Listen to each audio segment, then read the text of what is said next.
Got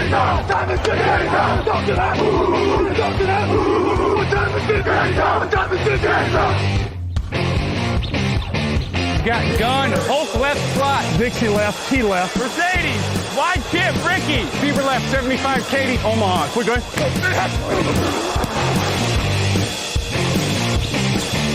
Last play of the game. Who's going to win it? Luck rolling out to the right. Dumps it up to Donnie Avery. Yeah! Go ahead, goal line. Touchdown. Touchdown. Touchdown. Touchdown. Salut tout le monde, bienvenue dans le podcast Touchdown Actu numéro 398. Raoul Villeroy au micro, très heureux de vous retrouver, ça m'avait manqué plus d'un mois déjà d'absence. J'ai le plaisir d'être accompagné par Raphaël Masméjean aujourd'hui, salut Raph. Salut Raoul, c'est un plaisir de te retrouver, salut à tous. Et notre Camille du jour, c'est Alain, puisque Alain est aux commandes, vous ne l'entendez pas, mais il est là, et j'en profite pour le remercier. À toutes et à tous, d'abord, très bonne année, j'espère que cette année 2021 vous apportera joie, bonheur et réussite dans tout ce que vous voulez. Et pour cet épisode, on va attaquer la partie la plus passionnante de la saison, puisque ce sont les playoffs qui commencent ce week-end, avec pour la première fois de l'histoire 6 matchs de wildcard, donc ça va être assez sympa, on va débriefer tout ça.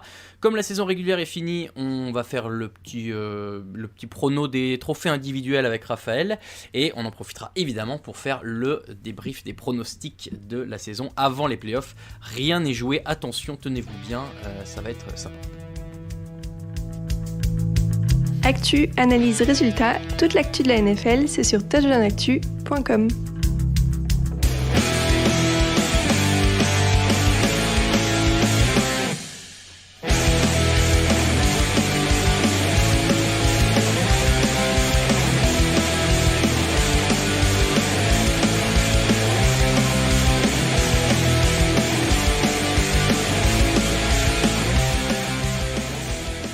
Au dépourvu par ce jingle, c'est très bien, on est parti dans cette émission. On va commencer, donc je l'ai dit, avec les trophées de l'année. Raphaël, on a gardé tous les trophées habituels, on n'a pas mis le Comeback Player of the Year parce que on est d'accord que c'est pas le trophée le plus passionnant, et sans doute qu'il ira, et c'est mérité, à Alex Smith. Commençons par ce qui nous intéresse forcément le plus, le trophée le plus prestigieux, celui du MVP. Il y a tout au long de l'année sur le site la course au MVP. Aujourd'hui, et ça a l'air d'être le cas un peu pour tous les observateurs de la NFL, Aaron Rodgers, le quarterback des Packers, est largement favori. Raphaël, est-ce que c'est ton choix pour ce trophée ? Écoute, oui, c'est mon choix. Je t'avoue avoir eu quand même quelques hésitations, notamment par rapport à d'autres quarterbacks comme Patrick Mahomes notamment, ou Josh Allen, pourquoi pas d'ailleurs, qui fait une très belle saison. Patrick Mahomes, il a le côté quand même meilleur joueur de la meilleure équipe de la saison, donc ça serait pas déconnant quand même de lui filer, et surtout qu'on... C'est peut-être un peu éclipsé par Rodgers, mais il fait encore une très grosse saison. Mais comme tu dis, moi je vais sur Aaron Rodgers parce que il est en tête dans les statistiques classiques, on va dire, le fameux ratio touchdown-interception, 48 touchdowns, 5 interceptions. Il est en tête dans des statistiques avancées, comme le quarterback rating, d'autres statistiques. Et puis, le bilan collectif est là, première place en NFC. Donc, disons que la performance globale fait qu'il est clairement favori à ce titre. Je suis d'accord avec toi, c'est mon choix aussi d'ailleurs, Aaron Rodgers pour ce trophée. Et je pense comme toi, les Mahomes et Allen auraient mérité, même si je trouve, et alors c'est peut-être un peu l'aura d'Aaron Rodgers qu'on connaît maintenant depuis très longtemps dans cette ligue, mais peut-être que tu vois, typiquement Josh Allen, je vois beaucoup plus une réussite de l'équipe complète des Bills, là où Rodgers, j'ai l'impression que c'est lui qui a tiré toute son équipe vers le haut. Bien sûr, il est accompagné par Davante Adams, mais notamment. Mais voilà, moi je vois plus Rodgers comme le vrai chef d'orchestre de toute cette réussite, là où les autres ont beaucoup de très bons joueurs avec eux, et tant mieux, c'est pas une honte, mais voilà, pour moi, Rodgers mérite peut-être un peu plus dans ce côté leader charismatique, je sais pas comment tu veux appeler ça, mais la prime aux vétérans, quoi, tu donnes. Ouais, peut-être un peu aussi. Ce serait son troisième titre de MVP, donc ce serait une sacrée performance. Plus qu'honorable. Et s'il y a bien une saison, s'il y a bien une saison où il le mérite, c'est celle-ci. Donc pour le MVP, on est assez d'accord. On va essayer de partir du principe que ce n'est pas le MVP qui aura le titre de joueur offensif de l'année, ce qui a malheureusement été le cas beaucoup au cours des saisons précédentes et que je trouve un peu dommage. Donc essayons de varier un peu. Est-ce que tu veux donner du coup le titre de joueur de l'année offensif à un des deux que tu n'as pas donné tout à l'heure, Mahomes ou Allen, ou alors tu as une autre idée en tête? Bah écoute, trop de trophées et surtout trop de trophées importants donnés au quarterback, donc j'ai préféré changer et partir vers un autre type de joueur pour le joueur offensif de l'année. Tant pis, les quarterbacks, ils ont leur trophée, c'est le MVP qui se battent pour celui-là et qui laisse l'offensif aux autres. Alors là, vraiment beaucoup d'hésitation, pas mal de noms pouvaient revenir. Je pense qu'on aura d'ailleurs peut-être pas le même, mais on y reviendra. Moi, je suis parti sur Stephen Diggs, le receveur des Bills. Ouais.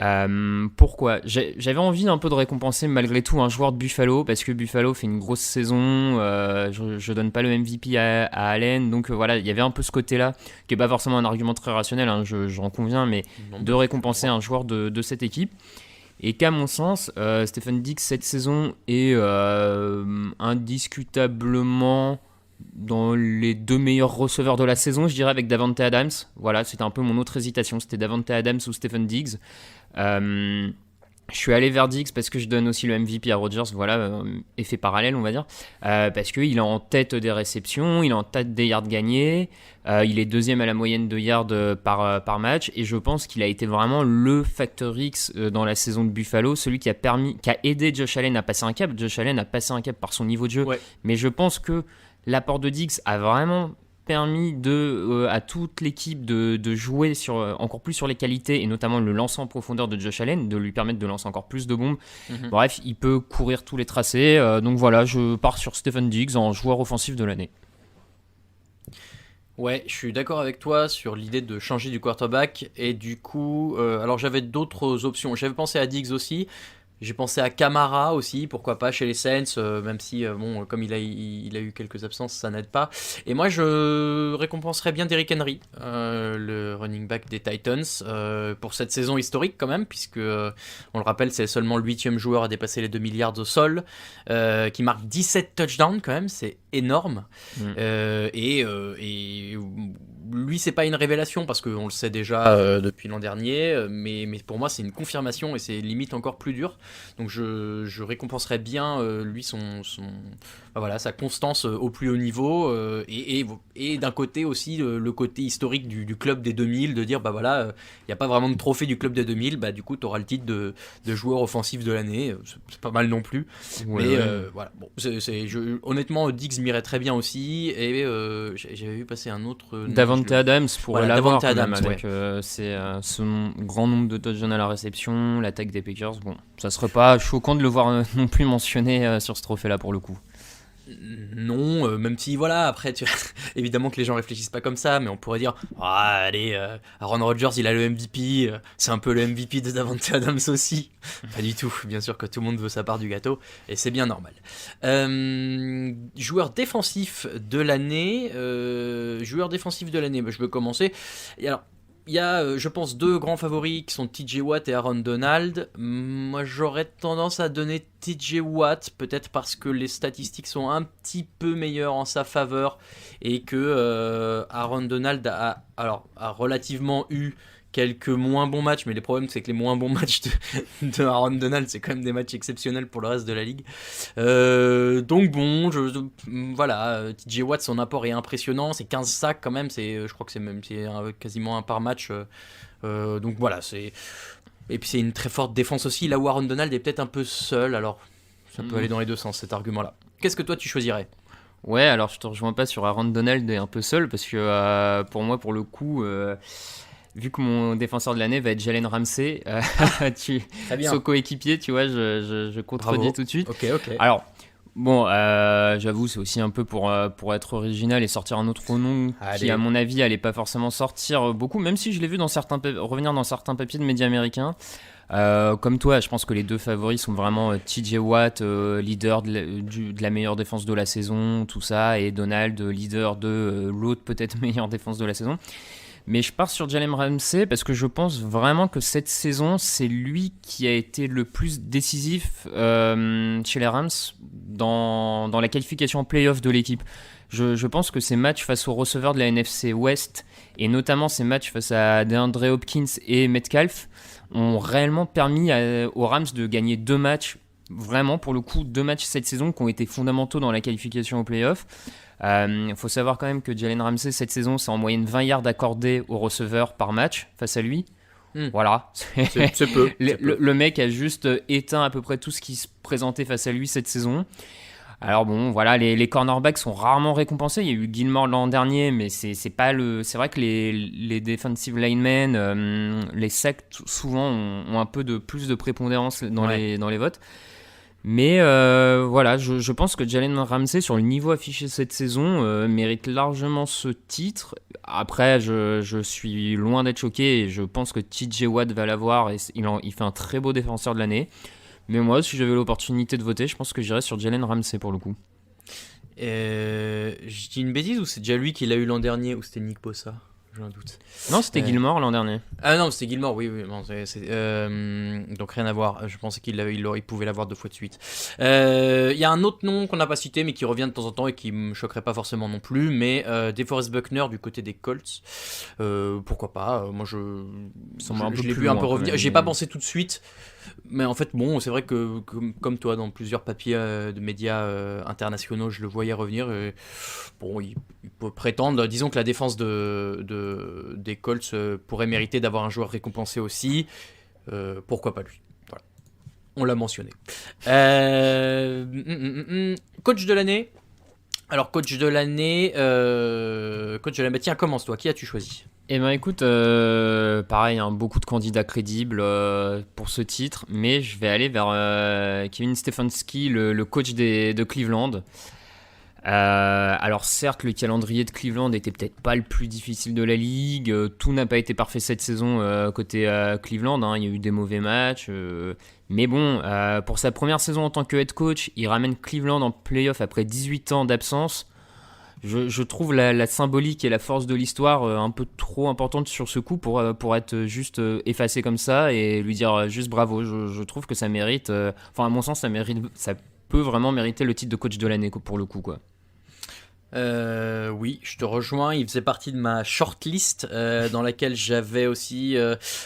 Matt LaFleur, c'est le coach d'une des meilleures équipes de la ligue, donc bon, pourquoi pas. Même si je l'ai dit tout à l'heure, je pense que beaucoup de crédit revient beaucoup à Rodgers, donc peut-être un peu moins à LaFleur, même si son rôle n'est pas enlevé quand même. J'aime bien Brian Flores quand même. Maintenant, le bilan plaide pas en sa faveur et la fin de saison non plus. Il n'y a pas de playoff, donc c'est difficile. Voilà. Mais son J'ai hésité avec lui comme toi. Je trouve même que le bilan à 10-6, tu peux presque le donner, mais c'est le manque de playoff. Pour le coup, j'ai du mal à le donner à un coach qui va pas en playoff. C'est ça. Et du coup, mon choix définitif, moi, c'est Sean McDermott. Je le dis depuis déjà 2 ans. Je suis extrêmement admiratif du travail qu'il réalise avec les Bills. Encore cette année, ça a marché. Et les Bills sortent une saison qui est historique pour eux, pour leur division. Oui, il n'y a plus Tom Brady, d'accord, mais voilà, c'est quand même aussi un peu comme toi et Stefanski, le retour en playoff mérite récompense. Je trouve que l'espoir, le retour de l'espoir, on va dire, du côté des Bills est vraiment la forte impression qu'il laisse cette saison mérite qu'on récompense aussi McDermott. Donc voilà, j'aimerais bien Stefanski aussi, vraiment, ce serait une belle récompense pour ces Browns-là. Le rookie offensif de l'année. Alors là, attention, je ne veux rien entendre. Je te laisse l'annoncer en premier. Vas-y. Faisons comme ça, et puis tu me donneras le tien, parce que ce n'est peut-être pas le même. Évidemment, je vais vouloir choisir Justin Herbert pour ce titre de rookie offensif de l'année. Alors, il y a beaucoup de choses. C'est le meilleur quarterback rookie. Il y a plus vraiment de débat depuis que Joe Burrow s'est blessé. Malheureusement pour lui, peut-être qu'il aurait été dans la discussion jusqu'au bout de la saison, mais maintenant ce n'est pas le cas. Il a battu beaucoup de records pour un quarterback rookie.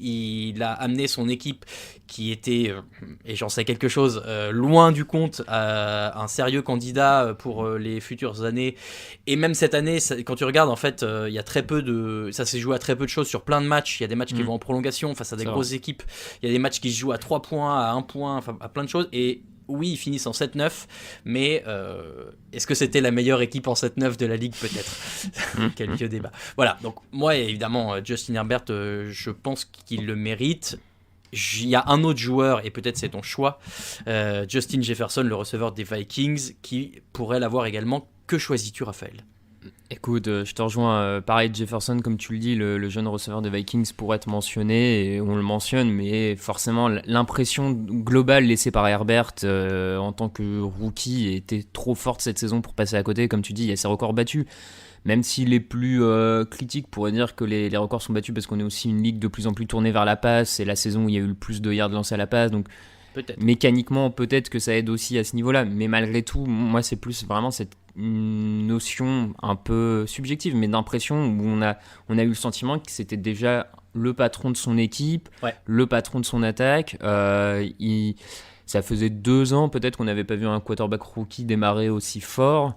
2 ans je dirais, allez. Surtout qu'on l'attendait, enfin on l'attendait pas. Il n'a pas été titulaire au tout début. Au début on a mis Tyrod Taylor en se disant je rappelle que notre ami Anthony Lynn, qu'on embrasse, pensait avoir tout compris en mettant Tyrod Taylor et en préservant Justin Herbert, et heureusement le médecin des Chargers s'est chargé du cas de Tyrod Taylor. On a pu mettre Herbert et il a explosé tout de suite. Il y a eu des matchs moins bons, mais très vite on a senti qu'il y avait une différence. C'est largement mérité, clairement. Donc voilà, Justin Herbert, j'espère, sera récompensé. Je ne serais pas choqué si c'est Jefferson. Et puis, il y a un fait quand même, c'est que je pense que ça penchera peut-être pour Herbert, parce que le poste de quarterback, forcément, est un peu plus mis en valeur que le receveur. Ça changerait d'avoir un receveur, mais ça sera difficile à défendre. Et enfin, alors là, on va peut-être avoir le titre le plus facile, puisque le rookie défensif de l'année, j'ai beau chercher, je ne trouve pas comment Chase Young pourrait ne pas l'avoir. J'ai fait semblant de chercher d'autres noms, mais en fait, à part Chin ou Winfield, et encore, j'y crois même pas. Oui, c'est ça. Il y avait peut-être un petit peu débat en milieu de saison, puisqu'en fait, Chase Young a mis un peu de temps à rentrer vraiment dans sa dynamique. Il avait démarré moyennement, on va dire ça comme ça, mais il finit la saison de manière très très forte. 7,5 sacs, 4 passes défendues, 4 fumbles forcés, 3 provoqués. Bref, il est devenu vraiment la pierre angulaire d'une des 3 meilleures lignes de la ligue. Donc à ce titre-là, il mérite largement ce titre de rookie de l'année, et défensif, et pas de débat non plus pour moi. Ce que tu disais sur Herbert, qui fait tout de suite l'impression d'être le patron de l'attaque des Chargers, je trouve que c'est encore plus flagrant avec Young et la défense de la football team. Et où très vite alors après, je pense que la prod américaine insistait un peu là-dessus aussi, mais pendant les matchs, t'avais des gros plans sur lui, sur le bord de la touche, qui allait parler à tout le monde, qui allait motiver tout le monde et tout. Peut-être qu'on force un peu le trait, mais voilà, c'est le cas. Il est là il est là depuis 1 an, et il est déjà en train de driver cette défense vers le haut. Et cette défense, finalement, elle s'en sort pas si mal. Washington est en playoff, alors à 7-9, voilà, ce débat est éternel, mais ils sont là, et c'est aussi en partie grâce à lui. Donc pour le coup, il n'y aura pas forcément de débat. Je pense qu'on peut dire que Chase Young est le rookie défensif de l'année. On va pouvoir passer aux différentes affiches de la semaine. Oui, voilà, c'est prêt, on est prêt, c'est parti.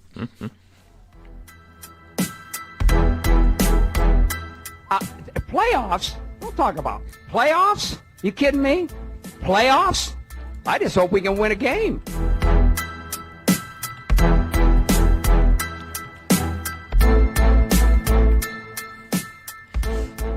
Superbe générique. Alors on va faire, Raphaël, si tu le veux bien, d'abord les 3 matchs de l'AFC, puis 3 matchs de la NFC. Alors ça ne sera pas exactement cet ordre-là chronologique ce week-end, mais rassurez-vous, on vous donnera tous les détails des horaires et tout ce qu'il faut. Avant de commencer, petit point sur les pronostics, puisque la saison régulière est terminée, et il faut quand même qu'on vous tienne informé des scores. En l'occurrence, sur cette fin de saison, c'est Camille qui finit le mieux, puisqu'il a eu 14 points en dernière semaine, suivi par Alain à 13, Raphaël et moi à 12, et Grégory à 11.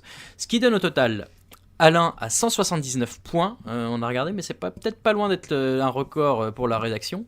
Raphaël à 173, Grégory à 169, Camille et moi à 166. Alors on est un peu remonté pour avoir une chance de pas finir dernier en play-off, il va falloir saisir cette opportunité. On est d'accord que les points comptent double à partir de maintenant, Raphaël ? Tout à fait. Très bien. Et ben voilà, on va pouvoir commencer tranquillement. La première affiche du week-end en AFC, en l'occurrence la première affiche du week-end, c'est les Colts qui ont fini à 11-5, qui vont jouer chez les Bills qui ont fini à 13-3. C'est la première fois que ces deux équipes s'affrontent en play-off. Et on a deux grosses défenses qui vont s'affronter, ça j'ai pas de doute là-dessus. Est-ce qu'on peut commencer par se demander quelle attaque va être la meilleure sachant, en fait, moi je me demande surtout quelle attaque des Colts on va avoir. Parce que tant les Bills, je vois à peu près. Les Colts, il y a eu des hauts et des bas. À quoi on peut s'attendre sur ce match, Raphaël ? À mon avis, la ligne directrice des Colts est assez simple sur ce match. Ça va être attaquer au sol Buffalo, vraiment essayer d'imposer grâce à leur ligne offensive, de dominer la ligne défensive de Buffalo pour ouvrir ses brèches pour Jonathan Taylor qui a fini en trombe la saison. Parce que la défense contre la course reste le point faible de cette défense de Buffalo. Attention, avec Buffalo, quand on dit point faible, on n'est pas dans quelque chose de catastrophique qui les condamnerait, à mon sens. Mais on est malgré tout sur ce que défendent le moins bien Buffalo, avec peut-être la couverture des tight ends. Bon, bref, débat, mais en tout cas, c'est comme ça que les Colts, à mon avis, vont vouloir avancer et vont chercher à avancer. C'est vraiment dominer la guerre des tranchées en attaque pour permettre au jeu au sol d'avancer et essayer d'imposer ce jeu physique, Jonathan Taylor. Donc, à mon avis, c'est cette attaque-là des Colts qu'on risque de voir, hein, clairement. Oui, je suis assez d'accord. En plus, c'est toujours un peu le même... comment on appelle ça, serpent de mer, mais t'enlèves la balle des mains de Josh Allen et de Stephon Diggs et tu leur laisses moins d'opportunités d'aller marquer au bout. Donc effectivement, c'est une bonne idée. La ligne offensive en plus des Colts, c'est une des meilleures en termes de protection. Alors oui, de la course, mais également pour Philip Rivers, qui je trouve a enfin réussi à avoir une petite connexion avec ses receveurs en fin de saison, parce que ça a mis du temps à se mettre en place, mais ça a l'air d'aller un peu mieux. Donc pourquoi pas de temps en temps essayer de compter là-dessus, même si je parle d'expérience, ne vous reposez pas entièrement sur Philip Rivers, vous ne savez pas dans quoi vous vous lancez. Côté Buffalo, il y a quand même des arguments très forts aussi. Le problème, c'est qu'en face, chez les Colts, la défense, la meilleure partie de la défense, c'est le run stop, et l'arme des Bills, c'est plutôt l'attaque aérienne. Donc ça va être plus difficile de les arrêter de ce côté-là. Ouais, ça peut être difficile. Après, attention, je pense que ça va pas être une partie de plaisir forcément pour Buffalo. Je trouve que déjà la défense des Colts a quelques playmakers, Buckner, Leonard, quand même des joueurs capables de vraiment créer des turnovers. Et puis la défense en zone d'Indianapolis pourrait un peu forcer malgré tout Josh Allen à moins jouer en profondeur, moins s'appuyer sur Stephon Diggs, peut-être chercher un peu plus les tracés courts intermédiaires. Et dans ce cas-là, si Cole Beasley revient pas, tu pourrais avoir une attaque de Buffalo un peu moins flamboyante que ces dernières semaines, un peu plus embêtée. Maintenant, comme tu dis, ça c'est, on va dire, best case, quoi. Ouais. Si ça se passe bien dans ce sens-là, mais si Stephon Diggs continue à battre les couvertures qu'on lui propose, que Beasley revient, tout ça, comme tu dis, Buffalo a beaucoup d'armes offensives et j'ai du mal à voir le backfield défensif d'Indianapolis tenir sur la longueur face à autant d'armes. Et puis on l'a pas encore mentionné, mais Josh Allen au sol est capable de faire avancer les choses quand il y a besoin. Alors c'est pas le meilleur coureur de la ligue en quarterback, mais c'est pas Philip Rivers, donc là-dessus aussi il y a un peu de mobilité, bien sûr. Tu peux éventuellement débloquer des situations. Tu parlais des turnovers, à ce jeu-là, les meilleurs, c'est les Bills. En l'occurrence, ils ont 26 ballons arrachés par la défense cette saison. C'est les 3e meilleurs à ce petit jeu-là. Donc attention à ça aussi, parce qu'on le sait, encore une fois, Philip Rivers, c'est pas le joueur le plus conservateur du ballon. Et à tout moment, une interception, 2 interceptions. Quand tu as des défenseurs en face, comme Tre'Davious White, attention, voilà. C'est sûr. C'est jamais... Ouais, les Colts devront aussi faire attention un peu à leur play calling. On sait qu'en red zone, cette saison, ça n'a pas toujours été top de leur part. Là, une fois en playoff, tu peux pas te permettre d'avoir des drives dans les 20 yards adverses face à Buffalo et ne pas conclure. Donc là, ça pourrait être aussi un peu une problématique pour eux. Je suis d'accord. Voilà à peu près les clés pour ce match-là. Si vous voulez un peu de contexte, je peux vous dire c'est la 2e fois que Frank Reich est coach en playoff, c'est la 3e fois que McDermott est coach en playoff. Donc il n'y a pas une énorme expérience encore. Et c'est ça que je trouve intéressant dans ce match-là, c'est que je vois quand même un petit avantage pour les Bills, donc je pense que je vais pronostiquer les Bills, mais c'est deux équipes qui ont des arguments à faire valoir, et peut-être que dans des match-ups différents, elles auraient pu se retrouver à un niveau plus avancé de la compétition. Bon, qu'est-ce que tu pronostiques, toi, Raphaël ? Ouais, comme toi, je vais aller sur Buffalo parce que petit avantage coaching et attaque aérienne sur ce qu'on a vu ces dernières semaines, mais je pense vraiment que c'est pas un match si simple que on va dire que la fin de dynamique de saison des Bills peut le laisser paraître. Et je serais pas étonné que ça soit un score assez proche à la fin.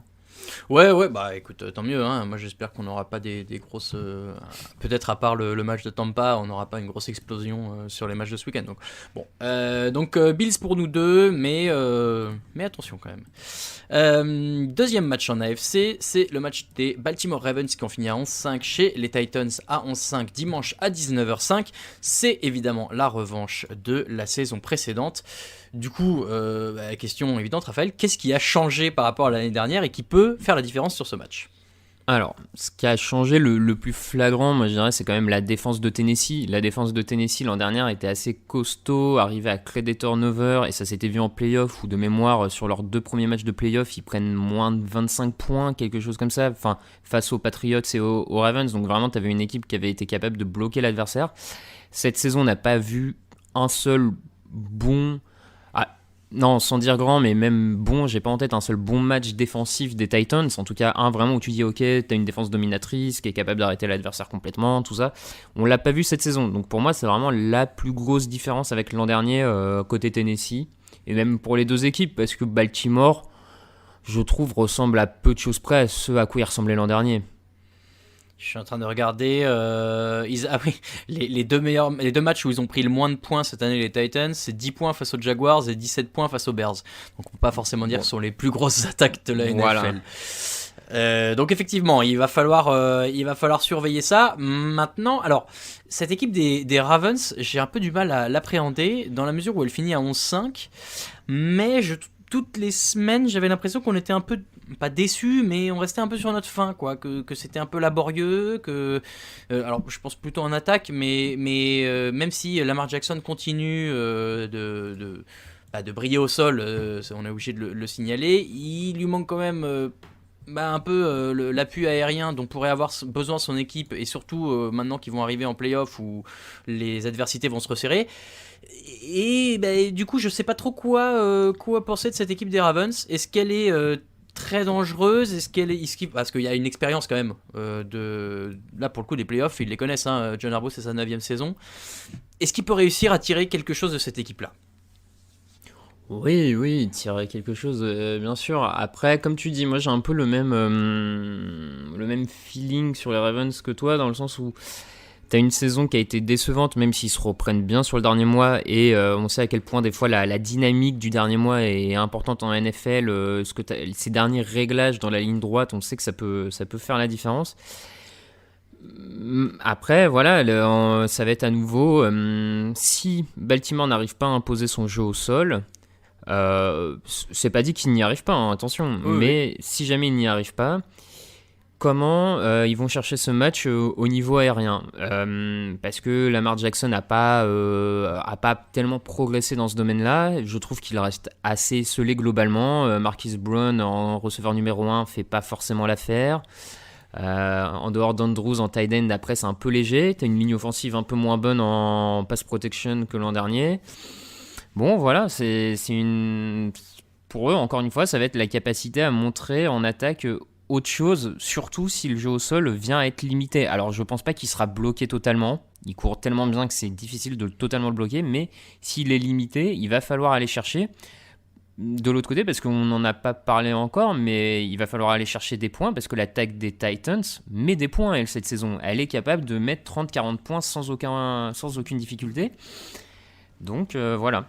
Elle met des points, et puis elle aussi elle sait courir, et alors là c'est pas le même schéma de course que du côté des Ravens, parce que là tu la donnes à Derrick Henry et il pilonne, et à la fin tu sais pas comment, mais tu lui as laissé 150 yards dans le match, donc c'est là où ça va être difficile, et c'est là où c'était difficile toute l'année pour les équipes face aux Titans.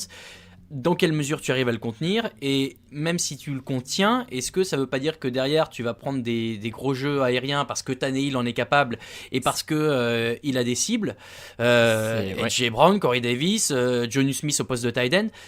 Tu peux pas te contenter de bloquer Derrick Henry, et en même temps si tu le fais pas complètement, tu vas te faire marcher dessus. Donc effectivement, il va falloir que les Ravens aillent mettre des points, parce que se contenter de défendre sur ce match-là, ce sera pas possible. Ouais, je suis bien d'accord avec toi. Le remplir la boîte, comme on dit, avec 7-8 défenseurs dans la boîte, ça ne suffit pas à bloquer les Titans cette année, parce que Tannehill a vraiment passé un cap depuis son arrivée dans le Tennessee. C'est un vrai très bon quarterback. Enfin, cette saison, tu peux, à mon avis, sans aucun souci, le mettre dans le top 5 de la ligue sans broncher. Comme tu dis, il y a des cibles, et des cibles physiques, comme un A.J. Brown qui vraiment casse des plaquages, fait du yard after catch, tout ça. Donc c'est pas facile, et on a vu des fois où le jeu de course cette saison était peut-être un petit peu moins fort, et Tannehill a su, avec des play action, tout ça, prendre les devants. Donc voilà, tu l'as dit, il va falloir marquer des points, parce que cette attaque de Tennessee est vraiment très très forte cette saison. Qui est-ce que tu vois l'emporter du coup à ce petit jeu-là? Qui met le plus de points dans ce match? Eh ben écoute, moi c'est pour ça que je vais partir sur les Titans. Baltimore est peut-être plus complet globalement en tant qu'équipe attaque-défense, parce que la défense de Baltimore est bien supérieure à la défense des Titans. Ouais. Mais malheureusement, je pense que Baltimore risque d'être assez court en termes de scoring face aux Titans. Donc moi je vais aller sur Tennessee. Eh ben, je te rejoins. Le match de l'an dernier, ça avait donné 28-12 en faveur des Titans. Ouais. Je dis pas que ce sera le même score cette année, mais un score clairement en faveur des Titans me choquerait pas. Peut-être que encore une fois, les Ravens sont appris de leurs erreurs et vont réussir à proposer quelque chose de différent, et je ne doute pas de la capacité de coaching de John Harbaugh, mais je ne les vois pas favoris de ce match-là, et c'est d'ailleurs le titre de la preview que vous pouvez aller voir des Ravens sur le site. Le dernier match de l'AFC, c'est la bonne vieille rivalité de division, les Cleveland Browns qui ont fini à 11-5, qui vont jouer chez les Steelers qui ont fini à 12-4, ça c'est dans la nuit de dimanche à lundi à 2h15 du matin, ce sera le dernier match de la semaine, et c'est surtout alors le rematch du match de la semaine 17, oui et non, puisqu'en fait là on aura Roethlisberger aux manettes du côté des Steelers, et là pour le coup je pense que c'est pas la même limonade pour les Steelers sur ce match là. Ouais, le match effectivement va pas se ressembler, d'autant plus il y a quand même une inquiétude autour de Cleveland d'ici dimanche. Quels joueurs vont être disponibles à cause des cas de Covid dans l'équipe? Voilà. Enfin, on rappelle, le coach ne pourra pas être là, Joel Bitonio sur la ligne offensive ne sera pas là. Et ça c'est dommage quand même, parce qu'il a bien servi cette année. C'est ça, il y a le rookie Wills aussi qui pourrait être absent sur la ligne offensive. Enfin, si en plus d'ici dimanche on a 2-3 autres cas de joueurs importants du côté de Cleveland, ce qui n'est pas impossible, même s'ils ont essayé de mettre tout le monde, on va dire j'allais dire en coffre, mais non, mais en isolation pour limiter la contamination. Moi je suis un peu inquiet par la tournure que prend, en fait, plus que par le niveau de jeu potentiel des Browns, je suis un peu inquiet par la tournure que prend les cas de Covid chez eux. Au-delà de ça, tu les voyais, si ça n'avait pas été le cas, tu voyais le match beaucoup plus serré pour Cleveland? Ouais, à 100% d'effectifs de chaque côté, je voyais le match assez serré. Notamment parce que la ligne offensive de Cleveland, à mon avis, pouvait essayer d'imposer le jeu au sol, et un excellent Nick Chubb pouvait peut-être faire mal à cette défense des Steelers. Donc, alors peut-être pas 50%, parce que la prime à l'expérience de Pittsburgh, des Tomlin, des Roethlisberger m'aurait fait pencher un peu plus vers les Steelers quoi qu'il arrive. Mais pas un tel delta, alors que là vraiment ces absences commencent à m'inquiéter beaucoup, et je trouve le delta, je pense que le delta s'agrandit de jour en jour. Ouais, alors il y a quand même des arguments qui sont très forts en faveur des Steelers. Moi j'avoue que même sans les cas de Covid, j'aurais été en faveur des Steelers, notamment parce que oui, la défense est très forte, mais l'attaque aussi peut faire très mal. Big Ben est bien protégé, il a subi que 14 sacs cette saison. Quant à des cibles comme Juju Smith-Schuster, comme Chase Claypool, comme Deontay Johnson, t'as toujours de quoi avancer, et quand bien même la pression que tu reçois, tu vas toujours réussir à t'en sortir. Le jeu au sol peut aussi enlever un peu de cette pression-là. Donc ils ont les moyens d'avancer quoi qu'il arrive, et c'est là où je crois que les Browns peuvent être un peu plus limités par moment, parce que même si cette année c'est beaucoup mieux que ce qu'on a pu voir depuis les 20 dernières années de Cleveland, c'est quand même pas non plus l'attaque la plus explosive de la ligue, et je crois quand même que là-dessus les Steelers ont plus d'arguments à faire valoir, et sur ce match-là j'ai quand même du mal à imaginer que Cleveland les batte. Je dis pas qu'ils vont pas leur poser de problème, parce que je pense qu'il y a quand même un petit élan de motivation de Cleveland d'arriver en playoff et de jouer un adversaire de division, mais ça me paraît encore un peu court pour eux. Ouais, oui, je suis d'accord avec toi sur le fait qu'il y ait les armes à Pittsburgh. Après, j'ai envie de dire, c'est aussi comment elles sont utilisées. Parce que cette saison, on a vu quand même des matchs où offensivement, les Steelers faisaient pas grand-chose. Il y a ce match contre Washington, il y a ce match contre les Bengals. Et il y a le début de Roost qui prennent face aux Colts, et puis ils renversent la vapeur en deuxième mi-temps quand Big Ben se met à appeler les jeux lui-même. Donc ça me fait un peu peur. Maintenant, s'ils arrivent à garder ce cap de la deuxième mi-temps face à Indianapolis, où notamment ils jouent beaucoup plus en profondeur, et ce qui est à mon avis la faiblesse de la défense de Cleveland, c'est le jeu contre la passe au-delà de 20 yards, donc vraiment dans la profondeur. S'ils se basent là-dessus, là comme tu l'as dit par contre avec Claypool, Smith-Schuster et Johnson, ils feront la différence. Donc pareil, je pense que ce que tu disais, je vais aller sur Pittsburgh. Mais voilà, faut que les Steelers le jouent vraiment sérieux celui-là, clairement. Ouais, je suis d'accord avec toi. Donc je vais prendre les Steelers aussi, mais attention. Comme moi, j'ai l'impression que je vais dire ça à chaque match. Voilà pour l'AFC, on se retrouve pour la NFC après un petit jingle. Salut, c'est Laurent du Journée Tardif en direct de Miami et vous écoutez Touchdown Actu.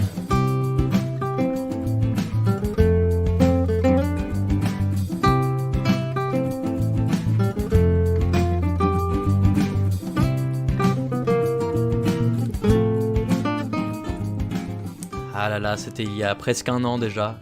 Le soleil de la Floride et Laurent Duvernay-Tardif dans le stade des Marlins à Miami, c'était bien.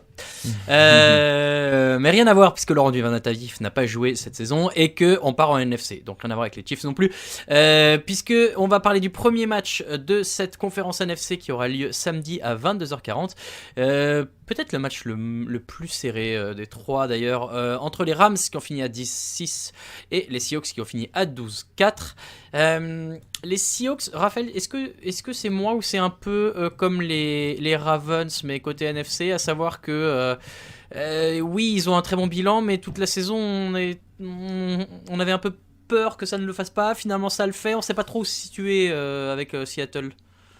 Ouais, je sais pas. Moi, j'ai jamais trop été inquiet sur leur qualification en playoff, à vrai dire. Non, au-delà de la qualification, sur la capacité d'aller loin dans ces playoffs. Oui, non, mais après, je pense que c'est surtout l'attaque de Seattle qui donne un peu ce sentiment où on a eu un début de saison tonitruant de Russell Wilson et de ses partenaires, puis elle a vraiment baissé en rythme. Et là, elle retombe dans des vieux travers. On en a un peu parlé mardi, mais ces vieux travers du je vis ou je meurs par les big plays créés par Russell Wilson. Donc ça, c'est sûr qu'il y a un petit côté, ça c'est toujours le pile ou face, le irrégulier. Et est-ce que tu peux vraiment bâtir une stratégie de 4 matchs en playoff sur ça ? J'en suis pas certain, mais si la pièce tombe toujours du bon côté, pourquoi pas ? Ouais, continue de lancer quoi, mais bon. Ils se sont affrontés 2 fois cette saison, une victoire pour chaque équipe puisque Seattle avait gagné le premier match 20-9. Non, si c'est le premier match. Attends, non, c'est le deuxième qu'ils ont gagné. Oui, c'est ça, c'est parce que c'est affiché dans le mauvais ordre là chez moi. Donc c'est ça, ils ont gagné le deuxième et en revanche les Rams avaient gagné le premier. C'est ça. Et j'ai plus le score, si 23-16. Bon, donc voilà, c'est des équipes qui se connaissent bien, qui jouent souvent. Il n'y a pas eu trop de changements ces dernières années de part et d'autre. Hein. C'est toujours les mêmes quarterbacks, c'est toujours les mêmes coachs. C'est à peu près toujours. Est-ce que c'est toujours les mêmes identités défensives et offensives, hein? Peut-être que ça a changé. Moins quand même. Hein, un peu moins. Il y a un peu moins de jeux au sol côté Los Angeles qu'à l'époque de Todd Gurley, peut-être. Oui, et puis t'as Jared Goff qui pourrait ne pas jouer à cause de son pouce, hein, malgré tout. Ce qui reste un peu une des problématiques, inquiétudes de ce match. Et puis on a une équipe des Rams qui en termes d'identité cette année a plus été portée par sa défense que par son attaque, ce qui n'était pas forcément le cas les dernières saisons. Pas autant, c'est vrai. Donc bon. C'est vrai qu'on pourrait voir John Wolford. Alors moi qui ai suivi le mois de décembre d'un peu plus loin en NFL, au début je ne le comprenais pas. Je crois que c'était un meme, John Wolford. Tout le monde s'excitait sur John Wolford. Mais qui est John Wolford une fois pour toutes? Donc je découvrais que c'était le quarterback remplaçant des Rams, qui n'a pas été déshonorant de ce que j'ai pu voir, mais bon. Ouais, mais en même temps, est-ce que Jared Goff, je sais que tu es son grand fan, Raphaël, est-ce que Jared Goff aurait eu un énorme... Est-ce qu'il aurait un énorme impact sur ce match, Jared Goff, selon toi? Bah oui, dans le sens où à mon avis c'était celui qui faisait perdre.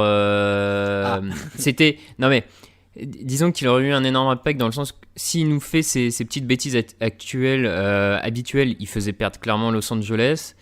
Et après, s'il arrivait enfin à trouver pour moi, ça aurait pu être le vrai facteur X de ce match, Jared Goff. Donc c'est sûr qu'il aurait eu un impact. Après, lequel, c'est ça le problème. Et là, son remplaçant va devoir faire avec un jeu au sol, effectivement, un Cam Akers rookie pas très efficace cette saison, un Cooper Kupp qui jouera peut-être pas, on sait pas trop à l'heure actuelle. Bon, c'est pas facile face à une défense des Seahawks qui a bien fini la saison. Ouais. Pas évident.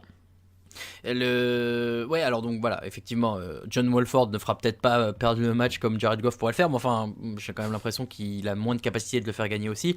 Oui, ça, côté, c'est sûr. Alors, est-ce que finalement, un peu comme souvent avec les Seahawks, ça va se réduire à quel point est-ce que Wilson peut esquiver la pression adverse et réussir à créer quelque chose avec la magie d'Ike Metcalf, avec la magie Tyler Lockett. Je sais pas si on peut parler de magie, mais... Ouais, non mais je pense que effectivement le match va se jouer sur ce match-up entre l'attaque de Seattle et la défense des Rams, parce que on a du mal à voir l'attaque des Rams prendre le pas sur la défense de Seattle, donc ça veut dire que la défense de Los Angeles va devoir sortir un très très gros match. Ouais. Ils l'ont fait contre les Seahawks une fois cette saison, où on avait vu un Jalen Ramsey qui avait totalement éteint DK Metcalf, Williams qui avait très bien défendu sur Lockett, et puis la ligne défensive globalement menée par Aaron Donald qui avait vraiment mis la pression à Wilson, le forçant à sortir un peu plus, à prendre des petits gains au sol plutôt que des gros lancers. S'ils arrivent à refaire tout ça, ils seront dans le match, hein. De toute façon, on peut avoir un match avec un faible score. À mon avis, celui-là peut vraiment finir sur du 15-18, 14-17, que je ne serais pas très surpris. Donc voilà, ça va être le match-up décisif. Quelle attaque de Seattle on va avoir, quelle défense des Rams on aura. Bon, je pense malgré tout, et du coup j'avance un peu sur mon prono, hein, mais je pense que Seattle va passer l'obstacle Los Angeles, parce que même si la défense de Los Angeles bloque très très bien l'attaque de Seattle, je pense que Russell Wilson et ses partenaires arriveront à marquer suffisamment pour faire un peu plus que Wolford. Moi, c'est toujours un peu ce que je me dis avec Seattle quand ça se passe pas bien pour eux en saison régulière. C'est tant qu'ils arrivent en play-off, leur saison elle est jamais foutue, parce qu'une fois qu'ils y sont, tu sais pas ce dont ils sont capables.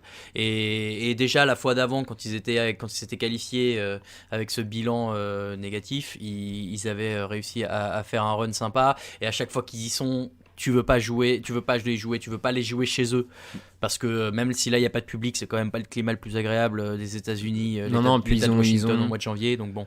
Comme tu dis, ils ont cette capacité à sortir des matchs un peu sortis de nulle part en play-off. Il y avait ce match chez eux contre les Packers où ils sont menés à la mi-temps 9 à je sais plus combien. Russell Wilson avait lancé 3 interceptions en première mi-temps, et puis en retour de match ça se retourne, il récupère un onside kick qui rebondit sur le casque, superbe. Voilà, mais tu vois, c'est vraiment une équipe tellement imprévisible que clairement c'est vraiment, ouais, pour moi c'est vraiment l'équipe que t'as pas envie de tirer en play-off, parce que c'est un vrai épouvantail, quoi. Je suis d'accord, et c'est pour ça que je vais aussi aller vers eux, non seulement pour les arguments qu'on a évoqués avant, mais surtout parce que, arrivé à ce stade de la compétition, l'expérience compte, et là elle risque de compter largement en leur faveur. Le match suivant en NFC, c'est le match des Tampa Bay Buccaneers, qui jouent avec 11 victoires et 5 défaites, qui vont jouer chez la Washington Football Team, puisque c'est Washington qui est champion de division. Ce sera dans la nuit de samedi à dimanche à 2h15 du matin. Bon, on avait dit de toute façon que l'équipe qui arriverait de la NFC Est, ce serait peut-être le tirage le plus facile. Maintenant, essayons de voir du positif. Il y a quand même, on l'a dit au début de l'émission, un défenseur particulièrement redoutable en la personne de Chase Young. Il y a Comment on peut dire ça de manière positive? Il y a de l'expérience. Alex Smith est un quarterback expérimenté. Il y a Terry McLaurin qui a du talent. J'aurais vraiment pas commencé par l'attaque, hein, mais non, mais j'essaie de trouver un petit peu de après proposition à droite à gauche. je pense que ça pourrait être un match plus compliqué qu'il n'y paraît pour Tampa Bay. Moi, je serais pas étonné qu'il n'y ait pas tant de points que ça sur ce match parce que Tampa Bay va quand même faire face à ce qui embête le plus Tom Brady et ce qui a embêté le plus l'attaque de Tampa Bay cette saison, c'était des front seven très très forts et dominants. L'équipe de Tampa Bay a pas été forcément tout le temps au niveau cette saison, et notamment leurs 2 matchs contre les Saints où le front seven des Saints les a complètement mangés et la pression venait en permanence et ça les a empêchés de développer leur jeu, parce que c'est un peu le risque, on va dire, de la philosophie Bruce Arians avec ce jeu très vertical, très en profondeur, c'est qu'il faut un peu de temps pour lancer la balle. Là, si jamais tu as des Chase Young, des Montez Sweat qui arrivent à en permanence harceler Brady, le forcer à lancer très vite, a priori, tu as une équipe de Tampa Bay qui va devoir un peu changer son playbook, jouer plus court, plus de tracés intermédiaires. Ça pourrait les déstabiliser un temps. Voilà, moi c'est vraiment le seul... c'est la seule façon, parce que après, et c'est pour moi c'est ce qui est le gros souci de ce match, c'est que même si la défense de Washington sort cette configuration-là et fait le maximum, il va falloir qu'ils mettent plus de 15 points à la défense de Tampa, et vu l'attaque actuelle des Redskins, moi j'ai vraiment du mal, quoi. Oui, et même je pense que sur un match, tu tiens pas Tom Brady avec Mike Evans, Chris Godwin, Antonio Brown, Rob Gronkowski. Brown et Gronkowski, à eux deux, c'est 22 touchdowns en playoff. Donc c'est quand même une grosse expérience. Brady, pas besoin de mentionner sa carrière après la saison régulière. Donc c'est des mecs qui connaissent par cœur. Ils savent très bien ce qu'ils vont affronter. Je pense qu'ils ont très bien identifié quel va être leur problème. Et effectivement, c'est ce front seven de la football team. Donc, je m'en fais pas trop pour eux. Comme tu dis, s'ils arrivent à mettre 20 points, 25 points, allez, et ça peut être fait largement en première mi-temps, je pense que le match il est gagné pour Tampa Bay. Donc je vais prendre les Buccaneers et je me mouille pas trop sur ce match-là, je pense. Oui, non, mais comme toi, j'y vais avec Tampa, mais bon. D'ailleurs, je vois que la ligne offensive des Buccaneers, elle n'a accordé que 22 sacs cette saison, à savoir que c'est le 4e meilleur total de la ligue, et c'est là où je crois aussi que Brady il a appris un peu au bout de 20 ans, ce serait pas mal, de là où il est fort et pas fort, et effectivement qu'au bout d'un moment, quand bien même tu trouves pas une cible, bah, tu te débarrasses du ballon, tu fais en sorte de pas prendre de sacs. Je dis pas qu'il n'a jamais été sous pression, mais il sait ne pas reculer trop, quoi. Certes, mais c'est pas parce que tu prends pas le sec que tu gagnes autant des yards pour autant. Tu vois, si c'est juste le ballon lancé en touche, t'as pas pris de sac, t'as pas reculé, certes, mais t'as pas avancé non plus. Donc oui, mais face à Washington, encore une fois, c'est pas ce qui m'embête. C'est un autre débat, mais je trouve la stat des sacs un peu trompeuse pour le niveau d'une ligne offensive. Mais on est d'accord, mais je crois que ça va de pair entre d'un côté le niveau et aussi peut-être l'expérience du quarterback à pas perdre de terrain. Il vaut mieux pas perdre de terrain et avoir quand t'as les cibles que t'as à ta disposition comme Brady. Je suis bien d'accord. Live to fight another day, hein, comme disent les Allemands. Tu reviens, tu lanceras à la passe d'après, c'est pas grave. Tu trouveras quelqu'un. Ça marche. Bien sûr. Donc Buccaneers pour toi et moi, je crois. Trop de suspense là-dessus. Et on finit avec le dernier match de cette conférence NFC. C'est le match entre les Bears qui ont fini à 8-8 et les Saints qui ont fini à 12-4. Et voilà, moi qui toute la saison réclamais la disparition des Saints des Bears de la course au playoff, j'ai été puni. Les voilà en playoff, je suis très triste. On va devoir subir Mitchell Trubisky en playoff. Bon, bah que voulez-vous, c'est comme ça. Est-ce que c'est encore moins serré que le match d'avant, ce match-là ? J'arrive pas trop à me rendre compte en fait, parce que oui, les Saints sont très forts, il y a tout ce que tu veux en attaque, en défense, très bien, mais les Bears ont eu cette capacité toute la saison à casser les pieds de tout le monde en défense et à faire juste ce qu'il fallait en attaque. Sur ce match-là, ça me semble compliqué, mais est-ce que dans un univers parallèle, il y aurait peut-être pas moyen quand même quelque part ? Alors, si je dis pas de bêtises, ils se sont déjà rencontrés cette saison, hein, et ça avait donné une victoire pas si importante que ça des Saints. Alors après, je pourrais tout à fait... Il y avait eu 26-23 pour les Saints en prolongation. Bravo. Alors après, je sais pas si c'était déjà Taysom Hill au poste de quarterback. J'avoue que là, je vais aller regarder ça tout de suite. Je vais te renseigner. J'ai un petit doute, mais Parce que Chicago, mine de rien, a des armes défensives pour embêter Drew Brees. Et qu'en plus, on pourrait avoir une équipe de New Orleans privée de Michael Thomas et d'Alvin Kamara. Bon, ça te fait quand même 2 joueurs importants en moins en attaque. T'as un Drew Brees qui physiquement est un peu moins pimpant. Si jamais sa ligne offensive craque, il peut passer une très mauvaise soirée. Pourrait vite se gripper. Clairement. Bon, après, voilà, on a un Sean Payton, on l'a vu, peu importe ce qu'on lui donnait, qui arrivait à faire avancer cette attaque par son play calling. Donc, les Saints vont marquer des points, mais Chicago peut ralentir ce marquage de points. La question, du coup, c'est plus comment l'attaque de Chicago dépasse dépasse la défense de New Orleans. Et là, je suis un peu vraiment très sceptique là-dessus. David Montgomery. Ouais, mais là, les Saints défendent très bien la course. Ils ont un front seven qui est vraiment fait avec des Mario Davis, qui est vraiment fait pour contrer ça et pour mettre la pression sur Trubisky, le pousser à l'erreur. Et on sait qu'il y en aura au moins une. Donc, il est bon en sortie de backfield aussi, Montgomery. Il a quasi 450 yards de réception cette année, donc pourquoi ne pas essayer d'imaginer ça un peu aussi. Ça implique que Trubisky s'adapte. Je viens de trouver, alors c'était Breeze, mais c'était Foles côté Bears sur ce match qui jouait en saison régulière face aux Saints, donc pas exactement la même configuration. Donc parenthèse fermée. Et puis il y a quand même Allen Robinson qui, quand il est bien servi, est capable de faire des choses sympas.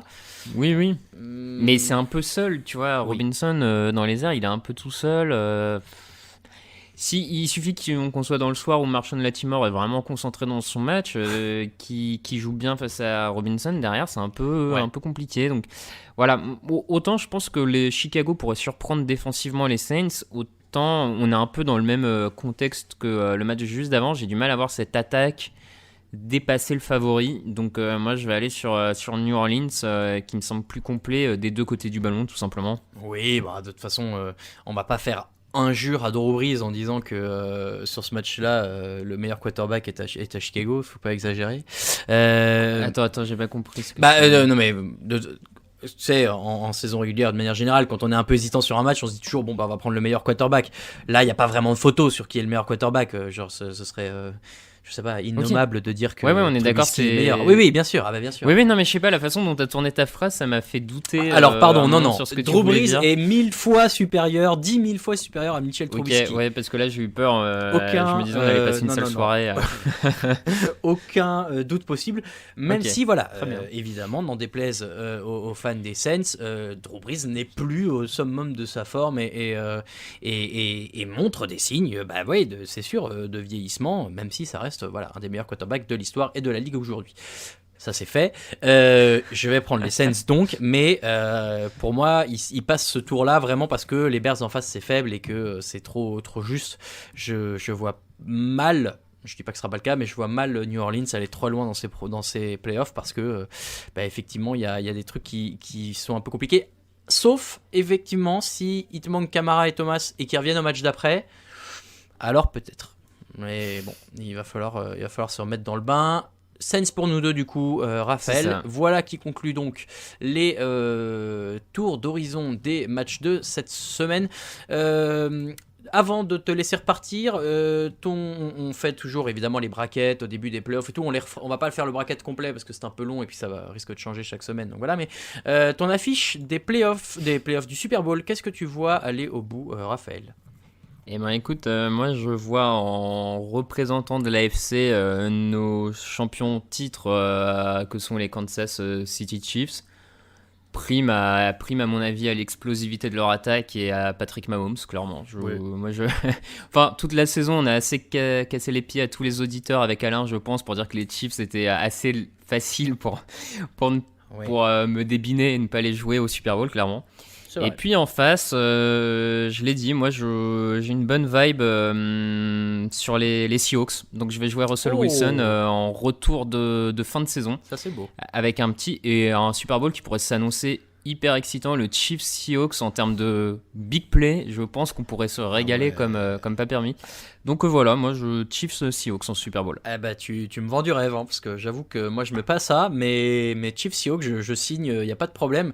Je vais prendre les Chiefs aussi. J'aimerais beaucoup voir Buffalo aller au Super Bowl, mais je ne les vois pas battre Kansas City sur un match qui, j'espère, sera la finale de conférence AFC. Mais je trouve ça vraiment sympa, et puis pour l'histoire, pour tout ce que tu veux, mais même pour les joueurs qu'ils ont aujourd'hui, et pour Sean McDermott, dont je rappelle je suis un grand fan. Donc Kansas City en AFC, et comme tous les ans, je me dis, c'est l'année où les Packers vont au bout.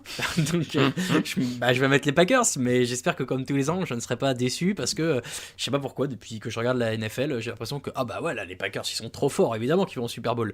Bon, et à chaque fois, ils se font surprendre. Alors moi, aujourd'hui, je mets...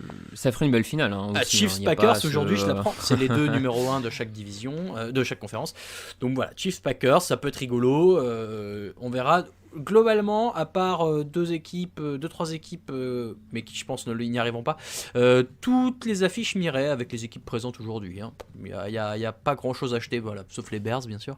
Mais non, mais bon, je l'ai dit toute la saison. Hein. Je n'en veux pas à mes amis fans des Bears. Mais... Et du coup, tu vois qui en vainqueur ? Parce qu'on n'a pas dit le vainqueur. C'est vrai qu'on n'a pas dit le vainqueur. Si c'est Bills, si c'est Chiefs Packers, j'aimerais bien les Packers, tiens, pour changer un peu. Et puis comme ça, il y a le même match l'année d'après, et puis c'est l'occasion pour les Bills de se racheter. Ça marche. Tu vois qui, toi ? Kansas City. Trop fort. Je peux pas me dire. T'es obligé de rester avec eux, je comprends. Bon voilà, on verra. On a tous fait nos braquettes dans la rédac, donc j'imagine que tout cela sera rendu public dans les prochains jours pour qu'on vous puissiez nous dire à quel point on se trompe ou pas. Sur la fin de saison, c'est la fin aussi de cette émission. C'est comme ça que se termine le podcast 398. Merci de nous avoir suivis. Vous pouvez retrouver le site sur les réseaux sociaux, bien sûr. On est sur TD Actu sur Twitter et Facebook, Touchdown Actu en entier sur Instagram. Pour le site avec les news, les résumés, les chroniques, c'est tdactu.com. Vous pouvez nous retrouver sur Twitter. Raphaël, c'est Raphaël_TDA, @RaoulVDG pour moi. Et pour nous soutenir, c'est sur Tipeee. Vous le savez, n'hésitez pas à rejoindre tous ceux qui nous soutiennent déjà. Merci beaucoup, Raphaël. Merci à toi. Avec plaisir, très content d'avoir pu revenir dans ce podcast. Très très bon playoff à toutes et à tous. Rendez-vous dimanche pour le fauteuil à 18h avec Alain Mattei, ça vous avez l'habitude, c'est tous les dimanches à 18h. Et puis moi, à très bientôt j'espère en tout cas. Très bonne année encore une fois et des bisous. Ciao. Les